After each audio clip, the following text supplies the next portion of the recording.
Assalamualaikum, welcome back to Mr. TECHFOX. In this video, I'll show you how to complete the War Games Part 1 mission in Roblox Wanted. If this video helps you out, please like and subscribe.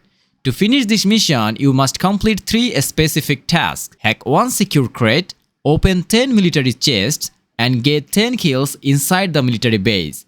First, to hack the secure crate, come to the military base and look for a square box.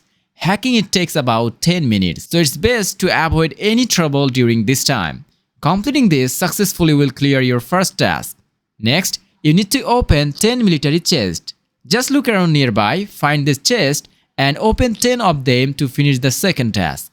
Finally, you need to kill 10 players inside the military base. This can be complex and risky, so as a shortcut, you can ask a friend to come to this location and let you kill them 10 times. Once that is done, all 3 tasks will be finished and the mission is complete. And that's the shortcut guide to clearing War Games Part 1. Thanks for watching and I'll see you in the next one.